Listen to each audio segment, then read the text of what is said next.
भूर्भुवः स्वः तत्सवितुर्वरेण्यं भर्गो देवस्य धीमहि धियो यो नः प्रचोदयात् धियो यो नः प्रचोदयात्। ओम शांति और नमस्कार। आज तो आप समझ ही गए हैं मंत्र सुनकर कि आज हम आपको देवी के किस स्वरूप का दर्शन कराने वाले हैं। जी हाँ, आपने बिल्कुल सही समझा। आज हम आपको स्वर्ण सी आभा वाली, वेदों की जन्मदात्री, देवों की भी माता और बुद्धि की प्रदाता माँ गायत्री के दर्शन कराने वाले हैं।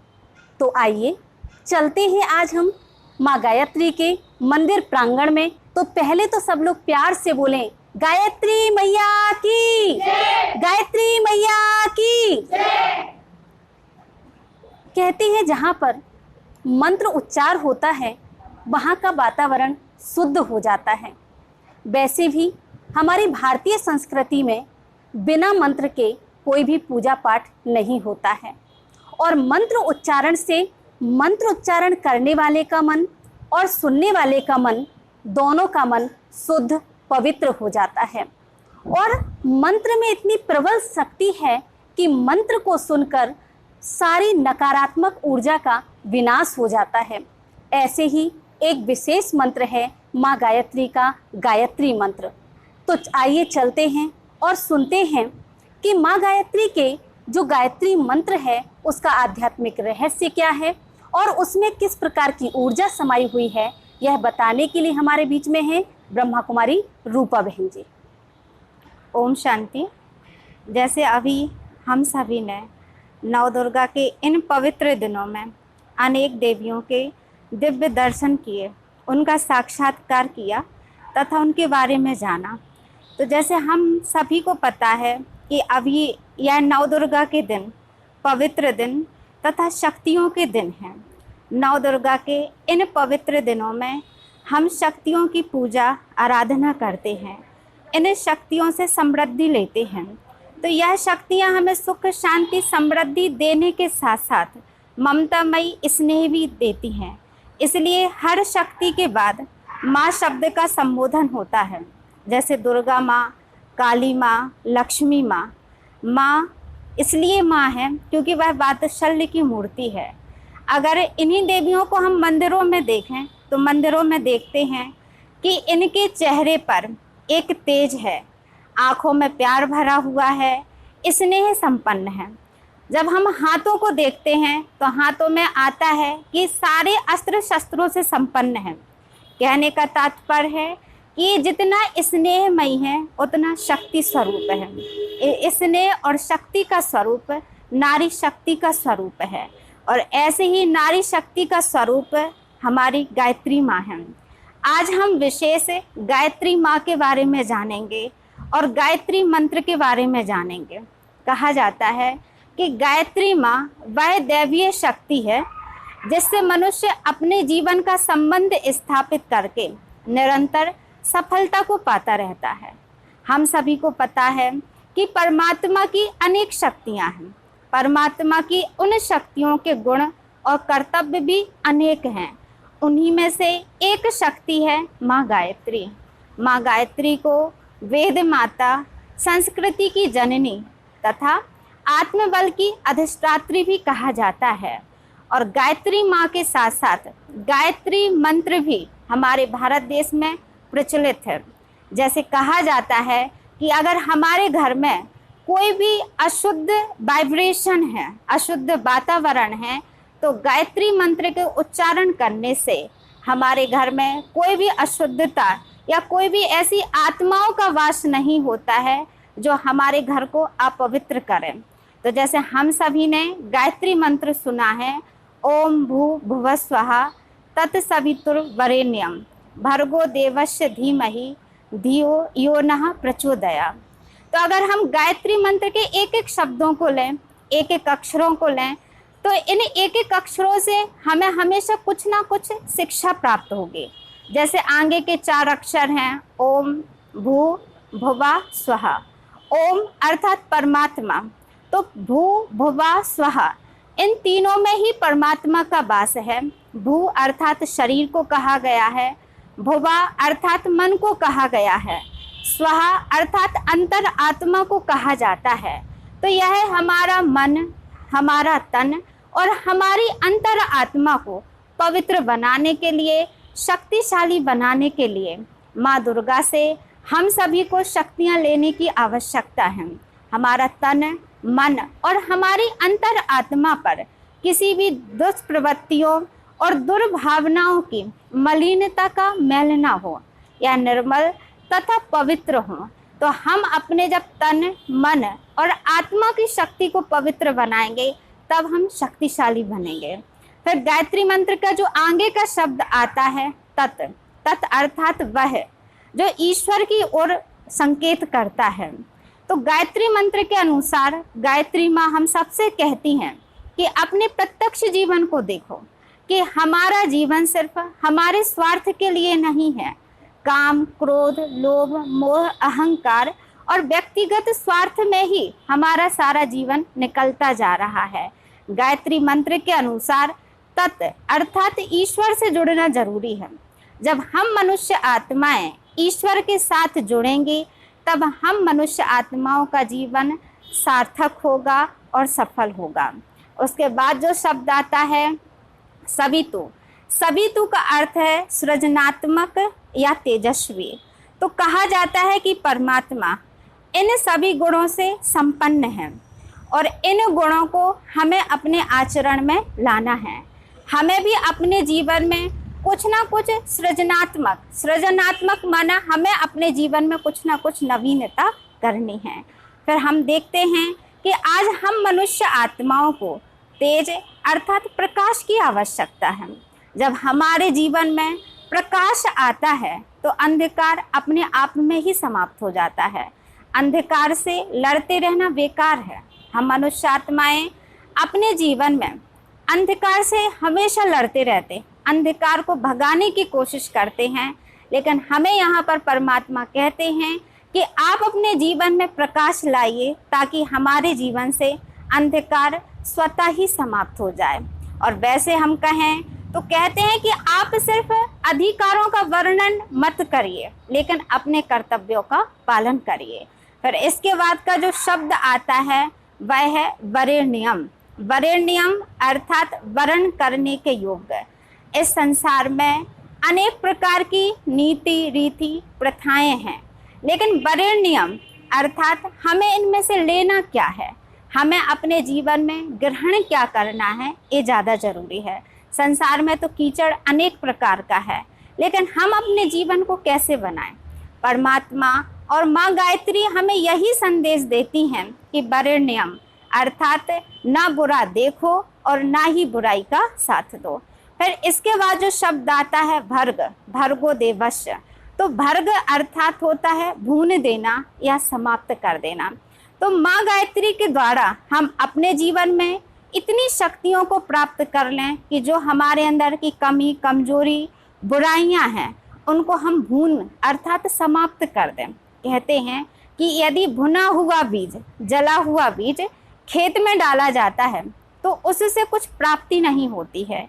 इसी तरह से अगर हमने अपने मनोविकार, मनोवृत्तियों को, अपने पुराने संस्कारों को समाप्त कर दिया है, जला दिया है, तो वह दोबारा हमारे जीवन में नहीं आएंगे। इसके बाद जो शब्द आता है देवस्य। देवस्य जो देव की ओर इशारा करता है। देवता, देवता अर्थात होता है देने वाला। मनुष्य आत्माएं सब लेना चाहती हैं कि हमें सबसे कुछ ना कुछ प्राप्ति होती रहे, लेकिन देना नहीं चाहती। तो देव जीवन अर्थात जो देना जानता हो, हमारा जीवन देव जीवन बन जाए और हम अपने मस्तिष्क से हमेशा दिव्य दर्शन करते रहें, यही गायत्री मंत्र के देवस्य शब्द का संकेत है। फिर उसके बाद आता है शब्द यहाँ पर धीमहि। धीमहि अर्थात होता है धारण करने योग्य, कि हम अपने जीवन में क्या धारण कर रहे हैं। संसार में धर्म का कर्तव्य है, श्रेष्ठ आचरण है। तो सिर्फ धर्म और श्रेष्ठ आचरण हमारे सुनने और कहने तक सीमित ना रहें, लेकिन हम इन धर्म के आचरणों को अपने जीवन में धारण करें। धीमहि अर्थात हम बहुत सारी कथाएं सुनते हैं, प्रवचन सुनते हैं, बहुत सारे हम कोटेशन सुनते हैं, लेकिन हम अपने जीवन में धारण नहीं कर पाते हैं। तो धीमहि हमें यही संदेश देता है कि हम अपने जीवन में उच्च विचारों को धारण करें ताकि हमारा जीवन श्रेष्ठ बन सके। इसके बाद जो शब्द आता है धियो, धियो का अर्थ होता है बुद्धि, विवेक, आस्था। आज हम मनुष्य आत्माएं क्या सोच रही हैं, हमारी बुद्धि में क्या है, हमारा विवेक क्या कहता है, इसको जानना जरूरी है। बुद्धि, विवेक, इन सब से मिलकर ही एक व्यक्तित्व का निर्माण होता है। हम मनुष्य आत्माओं के अंदर, हमारे मन में भीतर जो चलता रहता है, उसी से ही बाह्य क्रियाकलाप का वातावरण बनता है। तो जैसे हम मनुष्य आत्माएं देखते हैं कि जैसा हमारा चिंतन होता है वैसे हमारे चरित्र का निर्माण होता है। तो हमारे चिंतन का श्रेष्ठ सकारात्मक होना आवश्यक है कि हमारा चिंतन श्रेष्ठ रहे, या कहें कि हमारे बुद्धि के द्वारा ऐसा निर्णय हो जिससे हमारे जीवन में पश्चाताप न हो। फिर इसके और आगे का शब्द आता है गायत्री मंत्र का यो नहा। यो नहा अर्थात हमारा या हम सबका। आज संसार में अगर हम देखें तो मनुष्य आत्माएं मैं की तुच्छ परिधि में जुड़ी हुई हैं, मैं स्वार्थ की निशानी है, और हम सबका या हमारा विश्व कल्याण की निशानी है। तो जब हम सबका भाव हम सभी के मन में आएगा तब कहीं हम विश्व कल्याण का कार्य कर सकेंगे। फिर इसका अंतिम शब्द आता है प्रचोदयात। प्रचोदयात अर्थात प्रेरणा देने वाला, और प्रेरणा देने वाला ईश्वर है। हम परमात्मा से हमेशा प्रार्थना करते हैं कि हे परमात्मा, हमें ऐसी शक्तियाँ दीजिए, ऐसी प्रेरणा दीजिए ताकि हम अंधकार से प्रकाश की ओर जा सकें और हमारा जीवन सार्थक हो सके। तो जैसे आप सभी ने अभी गायत्री मंत्र के एक एक शब्द का अर्थ समझा है, जाना है, तो अगर गायत्री मंत्र करने के साथ साथ जब हम इनके एक एक शब्दों से शिक्षा ग्रहण करेंगे तो हमारा घर परिवार और हमारा मन, इन सब का ही वातावरण, इन सब के ही संकल्प सतोप्रधान और श्रेष्ठ होंगे। हम चाहते हैं कि हम भी खुश रहें, हमारा परिवार भी खुश रहे और हमारा समाज भी खुश रहे। फिर हम यहाँ पर गायत्री माँ के वाहन के बारे में चर्चा करेंगे कि गायत्री माँ का वाहन है हंस। हंस अर्थात स्वच्छ कलेवर, जहाँ नीर क्षीर का वो विवेक रखने वाला हो, दूध पानी में से भी वो दूध को ग्रहण करने वाला हो। तो हंस अर्थात जहाँ स्वच्छता हो, जहाँ पर झूठ, कलंक या कालीमा ना हो, उसको हंस कहा गया है। हंस को हमेशा सफ़ेद दिखाया गया है जो कि पवित्रता का प्रतीक है। तो हंस हम मनुष्य आत्माओं को यही संदेश देते हैं कि हमारा जीवन स्वच्छ और निर्मल होना चाहिए। फिर जैसे गायत्री माता के हाथ में हमने वेदों को देखा है कि गायत्री माँ के एक हाथ में वेद हैं। वेद अर्थात जो हमें नीतियों का ज्ञान देने वाले हैं। बहुत बहुत धन्यवाद रूपा बहन जी का कि आपने हमें इतना सुंदर महत्व बताया गायत्री मंत्र का, कि हमें गायत्री मंत्र उच्चारण करने में बहुत सुख और शांति का अनुभव होगा। किसी ने सच ही कहा है कि माँ ममता का मानसरोवर हिमगिरसा विश्वास है। माँ ममता का मानसरोवर हिमगिरसा विश्वास है। माँ श्रद्धा की आदि शक्ति सी कावा है, कैलाश है। माँ धरती की हरी धूप सी, माँ केसर की क्यारी है। माँ के दरस को तरसे नैना, माँ की छवि इतनी प्यारी है, माँ की छवि इतनी प्यारी है। माँ की छवि को निहारिए, और इस छवि को निहारते हुए माँ की छवि इतनी सुंदर क्यों है, और उन्होंने जो अलंकार धारण करके रखे हैं उन अलंकारों का आध्यात्मिक रहस्य क्या है, इस रहस्य को बतलाने हमारे बीच में आ रही हैं मोहिनी बहन। ओम शांति। सभी दर्शकों को नवरात्रि की बधाई हो, बधाई हो, बधाई हो। आज आप सभी माँ गायत्री देवी की चैतन्य झांकी देख रहे हैं। आएं उनके बारे में आध्यात्मिक रहस्य को जानें। नवरात्रि का पर्व शक्ति पर्व के रूप में मनाया जाता है। इसमें विशेष देवियों की पूजा की जाती है, लेकिन उनकी शक्तियों और प्राप्तियों से हमेशा दूर रहती है। सारा संसार शक्ति की भक्ति कर रहा है। जिनके पास शक्ति है दूसरे भी उनकी शरण में जाना पसंद करते हैं, परंतु विडंबना यह है कि जो स्वयं शक्ति संपन्न हैं वे दुर्बलों को संरक्षण नहीं दे पा रहे हैं। शक्ति समन्वय न होने के कारण समाज, राष्ट्र और विश्व के स्तर पर शक्तियों का मनमाना दुरुपयोग जहाँ तहाँ देखा जा रहा है। शक्तियाँ तो अनेक प्रकार की हैं, कोई शारीरिक रूप से संपन्न है, कोई बौद्धिक रूप से संपन्न है, कोई धन साधन से संपन्न है। आणविक शक्तियों के कारण एक देश दूसरे देश को डरा रही है। कुल मिलाकर ये सारी शक्तियाँ क्षणभंगुर भौतिक शक्तियाँ हैं। इन शक्तियों से ना तो मनुष्य का कल्याण होता है, न ही यह शक्तियाँ मनुष्य के दुख दर्द दूर करने में सक्षम हैं। शक्ति के स्रोत परमपिता परमात्मा एवं उनसे प्रकट शक्ति स्वरूपा माँ गायत्री देवी की अर्चना, वंदना, उपासना करते हैं। माँ को प्यार से माँ और शक्ति भी कहा जाता है। माँ को सद्बुद्धि की देवी भी कहा जाता है। माँ गायत्री माँ के एक हाथ में कमंडल दिखाते हैं, अर्थात उन्होंने अपने बुद्धि रूपी कमंडल में ज्ञान जल भरकर संसार की समस्त आत्माओं को सिंचित किया, उन्हें योग युक्त और ज्ञान युक्त बनाया। तो हमें भी अपने बुद्धि को कमंडल बनाना है कि जहाँ भी विशेषताएं, गुण और शक्तियाँ मिलें उस बुद्धि रूपी कमंडल में डालते जाना है। माँ के अंदर नम्रता, मधुरता, धैर्यता, हर्षित मुक्ता आदि गुण विद्यमान है। इन्हीं गुणों से उन्होंने संसार की आत्माओं को दुख अशांति से छुटकारा दिलाकर उन्हें सुख शांति प्रदान की। इसलिए हर घर में गायत्री मंत्र का उच्चारण किया जाता है और हर घर में हवन पूजन के पहले गायत्री मंत्र या गायत्री माँ का आवाहन किया जाता है। माँ के दूसरे हाथ में वेद शास्त्रों को दिखाते हैं, अर्थात माँ के जीवन में चारों वेदों का ज्ञान था, इसलिए उन्हें वेदों की माँ भी कहा जाता है। आज के समय में ज्ञान तो बहुत है, विज्ञान भी अपनी चरम सीमा पर पहुँच गया है, लेकिन आध्यात्मिक ज्ञान की कमी के कारण मनुष्य का अहंकार झलकता है, अभिमान की गर्मी दिखाई देती है। इससे कई परिवार टूट जाते हैं, संबंधों में कड़वाहट, टकराव आ जाती है। माने परमपिता परमात्मा से शक्ति ले हम मनुष्य आत्माओं को दी, इससे संबंध अच्छे हो जाते हैं, इससे मधुर वाणी बन जाती है, हमारा जीवन खुशहाल बन जाता है। वो वास्तव में वेदों का मूल है ओम। ओम का अर्थ वास्तव में बहुत अच्छा है। ओम शब्द 3 शब्दों से मिलकर बना होता है, आ, उ और माँ। आ अर्थात आचरण, उ अर्थात उच्चारण, माँ अर्थात मन के श्रेष्ठ विचार। जैसा हमारा आचरण रहेगा वैसा हमारा उच्चारण और वैसे ही हमारे मन के विचार रहेंगे। गायत्री माँ का वाहन हंस दिखाते हैं।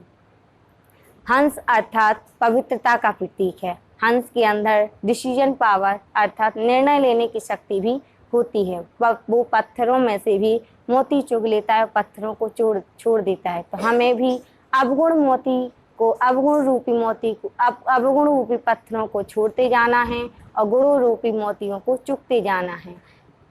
संसार की समस्त आत्माएं पवित्र देवी देवताओं के आगे सिर झुकाती हैं, अर्थात पवित्रता अर्थात शुद्धि।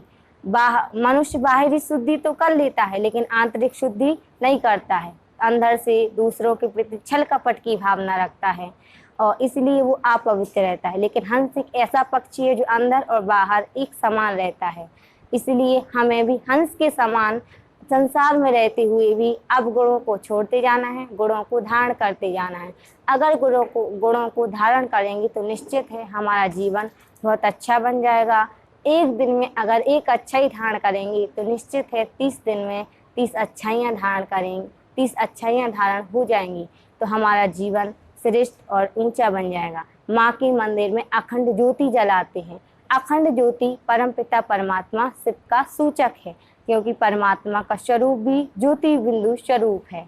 अर्थात अखंड ज्योति हमें यही सिखाती है कि हमें परमपिता परमात्मा के सामने अपने आप का निश्चय रख हमें अपने को परमात्मा के पर निश्चय रख के हमें उनके समक्ष अपनी मन बुद्धि को एकाग्र करना है। अगर मन बुद्धि को एकाग्र करेंगे तो निश्चित है हमारा जीवन अच्छा बन जाएगा। लास्ट में बस इतना ही कहेंगे कि वह माँ ही है जिसके रहती ज़िंदगी में कोई गम नहीं होता। वह माँ ही है जिसके रहती ज़िंदगी में कोई गम नहीं होता। दुनिया साथ दे ना दे पर माँ का प्यार कभी कम नहीं होता। पर माँ का प्यार कभी कम नहीं होता। ओम शांति।